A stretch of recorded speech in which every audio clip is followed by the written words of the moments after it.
আসসালামু আলাইকুম। Welcome back to Seema's delicious cooking.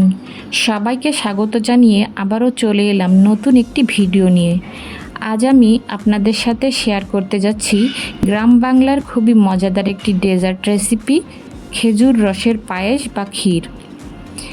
এটা যে খেতে কতটা সুস্বাদু যারা খেয়েছেন তারাই জানে। আমি যেহেতু গরমকালে এটা শেয়ার করছি, তো সবাই হয়তো ভাবতে পারেন এখন আবার রস পেল কোথা থেকে।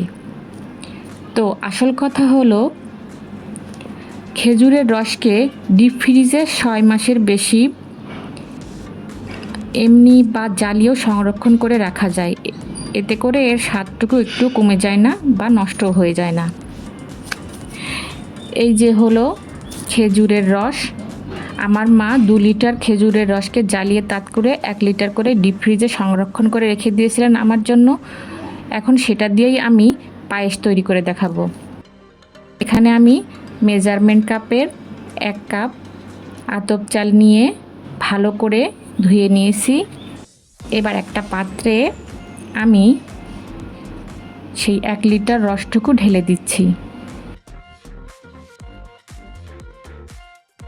এর মধ্যে দিয়ে দিচ্ছি হাফ চামচ লবণ, কিছু দারুচিনি, 5 থেকে 6টির মতো এলাচ, আর স্বাদ বাড়াতে দিচ্ছি কিছুটা কিশমিশ।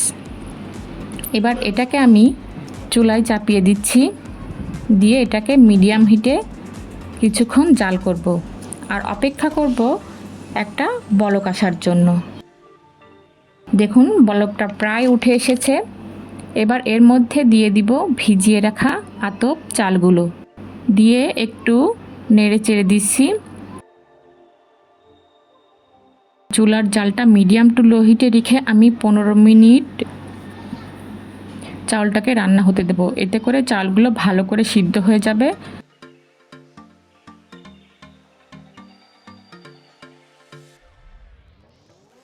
তো 15 মিনিট পর দেখুন আমার চালগুলো পুরোপুরি ফুটে উঠেছে আর পায়েস রান্নাটাও রেডি হয়ে গেছে।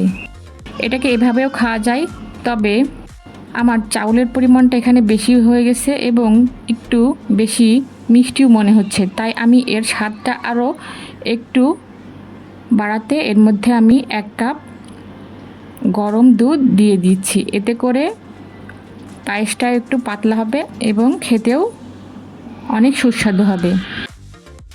দিয়ে আবারও 5 মিনিট আমি ঢাকনা লাগিয়ে রাখবো একটু ফুটে আসার জন্য। দেখুন আমার রসের পায়েসটা রেডি। এবার আমি আপনাদের পরিবেশন করে দেখিয়ে দিচ্ছি। দেখুন কতটা সুন্দর হয়েছে দেখতে, খেতেও কিন্তু ভীষণ দারুণ মজার। অবশ্যই একবার হলেও আপনারা এই শীতের দিনের খেজুরের রস দিয়ে আতপ চালের সাথে এই পায়েসটা তৈরি করে খেয়ে দেখবেন, খুব ভালো লাগবে। আর ভালো লাগলে আমার ভিডিওটিতে একটা লাইক কমেন্ট করতে ভুলবেন না, আর ফ্রেন্ডস অ্যান্ড ফ্যামিলির সাথে শেয়ার করবেন।